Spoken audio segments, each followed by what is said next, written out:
कोई नहीं खेलेगा, जितने आ रहे हैं कोई नेशनल नहीं खेलेगा। अगर जिस कंपनी को हम बोलेंगे आप उसी का कॉन्ट्रैक्ट साइन करेंगे। आप किसी अन्य कंपनी से सहायता नहीं ले सकते। अगर आप ऐसा करते हैं तो आप पे बैन लगा दिया जाएगा। तो मतलब जिनसे वो जो हमें सपोर्ट कर रही है वो हमें लेने नहीं दे रहे हैं। जो उनको दे रही है कि बच्चों को सपोर्ट करो, वो हमारे पास आ नहीं रहा है। तो कहाँ जाए खिलाड़ी? मेरी बात सुनिए, जो वीडियो जो हमारी फेडरेशन की तरफ से हमारी तरफ से जो ट्वीट होते हैं ना, वो फेडरेशन लिख के भेजती है कि आप ये ट्वीट डालिए अपने ऊपर और ये आप नेताजी के बारे में बोलिए। अगर हमारे पास इतनी ताकत होती तो हम पहले भी नहीं बोलते उनके लिए, क्योंकि हमें पता है कब से ये चीजें चल रही हैं। हमारे पास जब ताकत आई, जब एकजुटता आई, तो हमने ये करके भी दिखा दिया। और जो भी चीजें हैं हमने पहले भी बताया, जो सीमित लोग हैं ना उन तक हम जरूर प्रूफ देंगे।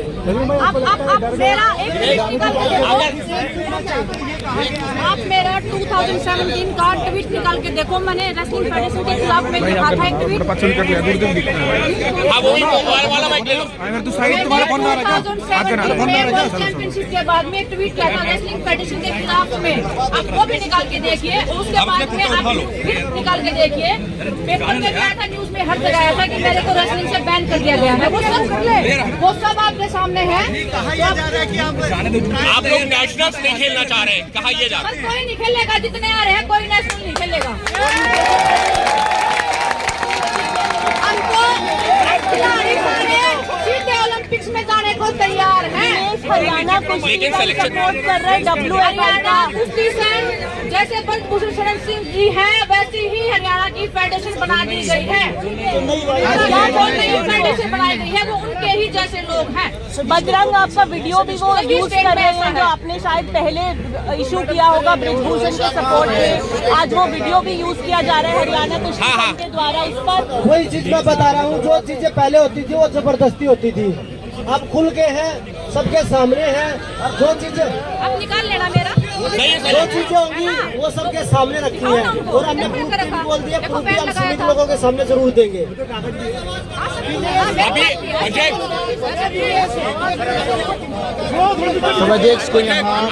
जंतर मंतर के ऊपर जो पहलवान है सभी यहाँ पर बैठे हैं भाई, अपनी मांगों को लेकर।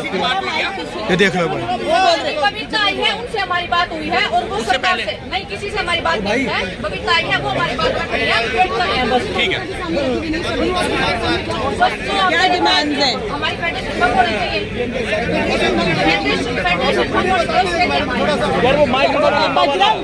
फेडरेशन भंग करने की यहाँ पर बात कही जा रही है। ये देख सकते हैं ग्राउंड मीडिया चैनल के माध्यम से इस वक्त जंतर मंतर पर हमारी टीम पहुंची है।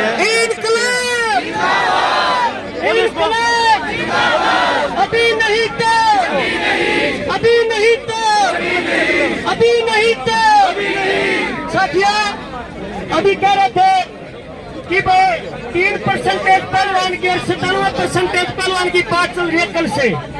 लेकिन एक मैं बता दूं, 3 का 97 का तो पता नहीं, लेकिन यार जो बैठे हो ना 100 के 100% बैठे हैं। और जो उत्तर प्रश्न आया था, ग्लेशियर बैठे, सियाचिन ग्लेशियर -25 डिग्री हो लिया उड़े हैं। 100 के 100 तो आड़े बैठे हैं, मेरा नहीं जीत गया। अरे दूसरी बात, जो अब कमेटी हमारी फैसला करेगी, जो बातचीत होगी, बार बार एक के प्रश्न रिपीट लग रहे अपने करने के भेजे भाई, हमने तो न्यू कह के भेजा है। जब हमारा दौरे लिखत में होगा ना, जब उठेंगे नहीं उठते कौन है बस।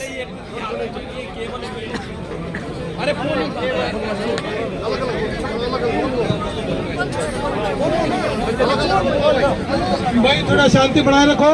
अभी हमारे ओलंपिक मेडलिस्ट नवी तैयार जी अपनी बात रखेंगे।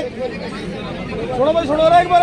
और सभी भाई मीडिया वाले हैं, पहलवान हैं, जो भी समर्थक आए हुए हैं, ध्यान से उसको शांति से सुने और व्यवस्था बनाए रखें।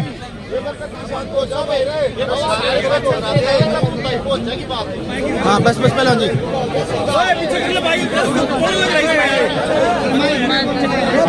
हाँ बोलो जी पहलवान जी। सबसे पहले आप सभी का बहुत पहले नमस्कार और सभी का बहुत बहुत धन्यवाद। इसके लिए देखो आज सारा कुश्ती समाज इकट्ठा हुआ है, तो बहुत वो दुख की बात भी है। और देखो अब ये नया बदलाव होगा, इसके लिए मैं सभी पहलवानों का बहुत धन्यवाद करता हूँ कि अब सभी आवाज उठाएं। तो हम सभी एक साथ हैं और हम यहाँ से बिल्कुल न्याय के लिए आए हैं और न्याय लेकर ही जाएंगे। जय हिंद।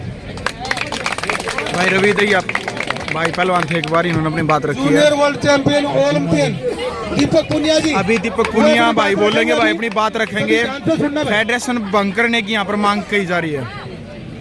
तो भाई दीपक पुनिया ओलंपिक पहलवान भाई। हाँ भाई यही दीपक जी। देखो जी, ये जो भी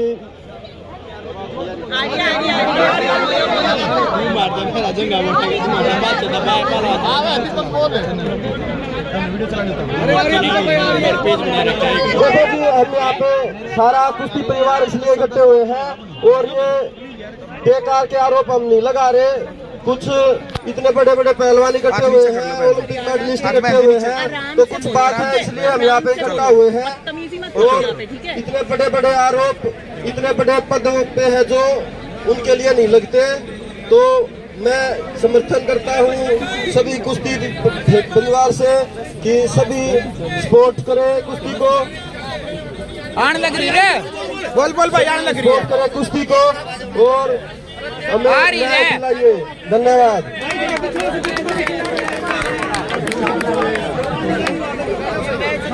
तो भाई देख लो एक बार यहाँ पर जो सभी पहलवान हैं वो बोलने लग रहे हैं, अपने अपनी जो बात है वो रखने लग रहे हैं। लेकिन फिलहाल सभी जो कुश्ती के जो पहलवान हैं सभी की यही अपील है भारत सरकार से कि फेडरेशन को भंग किया जाए।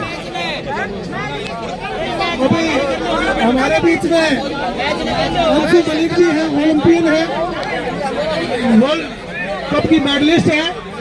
येरी जी, ये येरी अपनी बात रखेंगे। बोलें सुए।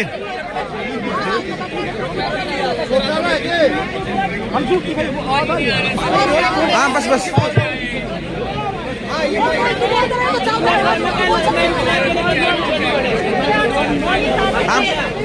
प्लीज एक बार बैठ जाओ।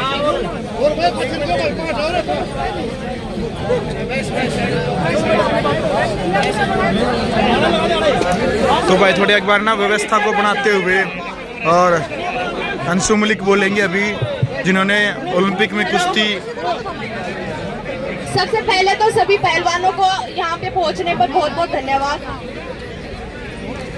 कल से ये हमने शुरू किया है, तो उसके बाद बहुत सारे पहलवान, बहुत सारे कोचेस यहाँ पे जुड़े हैं।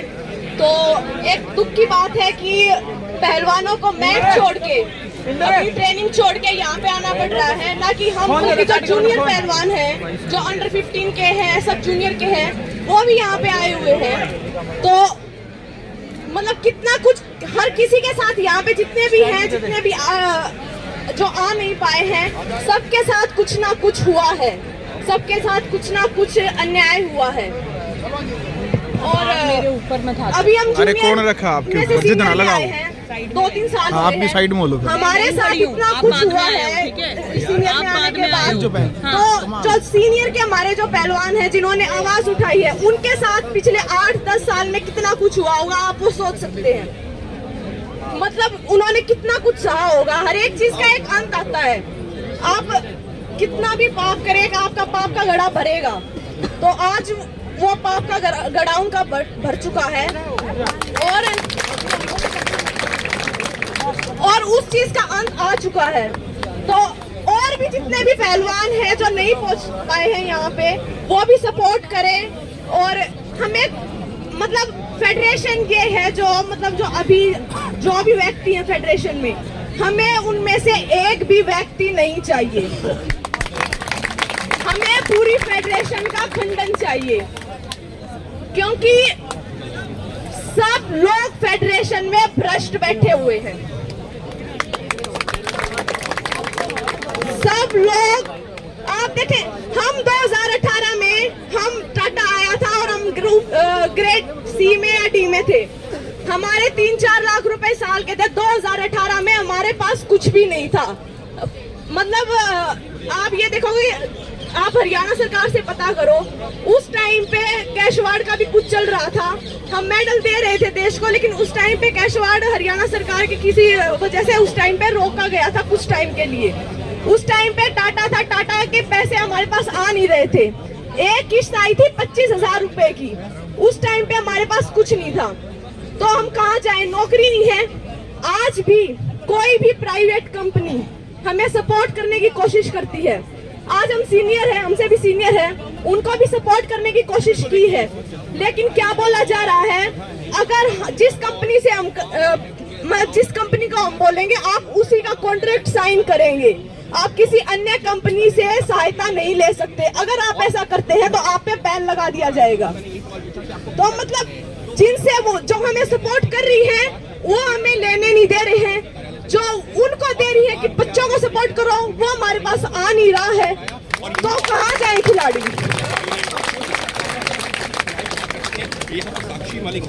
मतलब एक प्रकार से तानाशाह बना दिया गया है भाई। रूल है, रूल आज 1 घंटे पहले रूल बनता है और वो 1 घंटे बाद, आधे घंटे बाद लागू कर दिया जाता है, चाहे आप कंपटीशन में हैं चाहे आप नहीं हैं। बोलो बोलो। घंटे का वक्त दिया गया, कैसे दिखता है? अभी मैं एक बात और कहना चाहूंगी, जूनियर वर्ल्ड चैंपियनशिप थी अभी बुल्गारिया में, वहां पे प्रेसिडेंट सर उसी होटल में रहे जहाँ पे टीम थी, उसी जहाँ पे लड़कियों के रूम थे, महिला खिलाड़ियों के रूम थे, उन्हीं के रूम के सामने उन्होंने रूम लिया। मेरे को खुद जूनियर खिलाड़ियों ने बताया है कि वो रूम हमेशा अपना ओपन रखते थे, जबकि उनके सामने महिला खिलाड़ियां रहती थी। महिला खिलाड़ियां उन्हें बताया कि वो अपने रूम में से सिर्फ ट्रेनिंग के लिए ही निकल पाती थी, और अगर वो मतलब उस रूम में वो रह, मतलब आप कंपटीशन में गए हुए हो और वहाँ पे खिलाड़ी कंफर्टेबल नहीं है रूम में ही, तो अब कैसे आप कंपटीशन लड़ोगे या खुद को कंफर्टेबल करोगे वहाँ पे।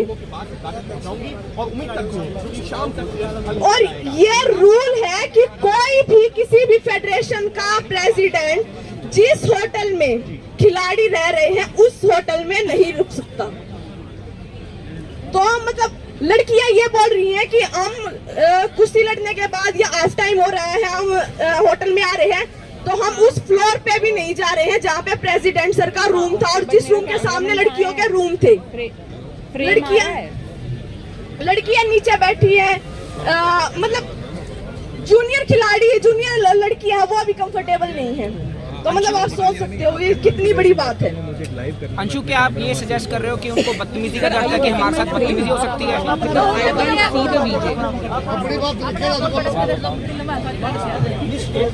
रखो रखो बहन जी, बोलो। और जी अभी मेरा कॉमनवेल्थ गेम्स में सिल्वर आया था, 11 तारीख को मैं आई थी और 19 तारीख को मेरी सर्जरी हो गई थी। 3 से 4 महीने का मेरा रिहैब सेशन चला। उसके बाद अभी मैंने फेडरेशन में बोला कि भाई मेरे को रैंकिंग कंपटीशन लड़ना है जो 1 से 5 फरवरी है, इंटरनेशनल कंपटीशन। और जब मैंने ये बात फेडरेशन में रखी तो फेडरेशन वालों ने ऐसे बोला कि हम आपको फिट कैसे माने, कि हम आपको वहां पे कैसे भेजें।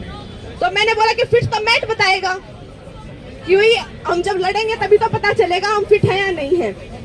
लेकिन उन्होंने बोला कि आपको हम उसमें तभी भेजेंगे तब आप ये इंडिया वाली जो अभी रैंकिंग होनी थी वो लड़ोगे। तो 10 दिन के अंदर उन्होंने बोला कि पहले आप ये लड़ो फिर हम आपको उसमें नाम भेजेंगे। तो मतलब 10 दिन के अंदर मेरे को 2 कंपटीशन लड़ने के लिए बोला गया, जिसमें मैं सर्जरी के बाद आई थी।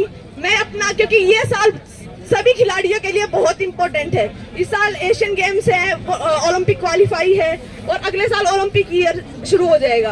तो मतलब टाइम ही नहीं है। तो अभी कुछ टाइम था जिसमें हमें पता चल सकता था। और रैंकिंग कंपटीशन फ्रेंडली कंपटीशन होता है, उसमें आप ऐसा नहीं है कि एक ही टीम लड़ेगी एक कंट्री की, उसमें 2 या 3 आप प्लेयर एक कंट्री से भेज सकते हैं। तो वहां पे हमें खोने के लिए कुछ नहीं होता है, हमें अपने आप का पता चलता है कि मतलब हम कितना और वर्क करें पूरे साल में।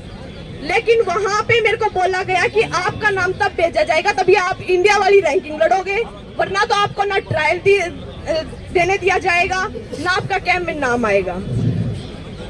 तो 10 दिन के अंदर मैं 2 कंपटीशन लड़ूं जिसमें मैं वेट लॉस करूं, मैं एक कंपटीशन नेशनल लड़ूं और एक इंटरनेशनल लड़ूं। तो मतलब आप कहां से भी परफॉर्मेंस की उम्मीद कर रही हैं? कोई प्लान नहीं है। हम क्वालिफाई के लिए गए थे, ओलंपिक क्वालिफाई के लिए हम 3 घंटे पहले होटल में पहुंचते हैं, उसी दिन हमारी बाउट है। 3 घंटे और वजन जब हमारा वेट होना था कंपटीशन से 3 घंटे पहले हम होटल में रीच करते हैं, हम वजन एयरपोर्ट में घटा रहे हैं। और उस टाइम पे सिर्फ 2 क्वालिफाई हुए। वो किस वजह से हुए उसका जिम्मा किसी ने नहीं लिया कि भाई ये क्यों हुआ। 5 लड़कियां गई थी उस टाइम पे, सिर्फ विनेश दी का क्वालिफाई हुआ था। 5-6 कैटेगरी होती है, 5 वेट और थे। तो क्या किसी ने पूछा कि भाई, क्या किसी ने उस चीज के लिए बोला कि भाई ये इस किस वजह से हुआ? आप कंपटीशन में 3 घंटे पहले जाके कैसे लड़ सकते हो जिसमें आप वजन भी घटा रहे हो और कंपटीशन लड़ना है आपको, और ओलंपिक क्वालिफाई का। तो आप कह रहे हैं ये जो सरकार की नीति है उसी में खामी है? सरकार से हम खिलाफ नहीं है, फेडरेशन की, सिर्फ फेडरेशन की है। क्यों? फेडरेशन क्योंकि मैं रिकॉर्ड कर रही हूँ। सरकार को बीच में ना क्योंकि प्लानिंग फेडरेशन करती है कि आपको साल में कौन से कंपटीशन हम खिला रहे हैं, किस टाइम पे आप जा रहे हो। हमारी फेडरेशन को ये भी नहीं पता होता कि इंटरनेशनल कैंप कब लग रहे हैं, ना ही दूसरे। हमारी इमेज ऐसी हो चुकी है बाहर दूसरी कंट्रीज में कि कोई भी हमें इनविटेशन ही नहीं दे रहा है कि आप आओ हमारे साथ ट्रेनिंग करो। हम बता देते हैं तो वो वहाँ पे भी नहीं भेजते हैं। उनको खुद पता नहीं होता कि कहाँ पे कैंप हो रहा है, कहाँ पे क्या करना है। खुद का कोई प्लान नहीं है, जैसे मतलब चल रहा है, हमेशा से चलता ही आ रहा है। तो हम सिर्फ एक ही चीज चाहते हैं कि भाई प्रेसिडेंट इस्तीफा दें और पूरी फेडरेशन का खंडन हो। चलो भाई, वीडियो आपने देख लिया तो कमेंट बॉक्स में राय रखें, वीडियो को ज़्यादा से ज़्यादा शेयर करें। चलो, राष्ट्र निर्माण की जानकारी के लिए ग्राउंड मीडिया चैनल को सब्सक्राइब करें और शेयर करें।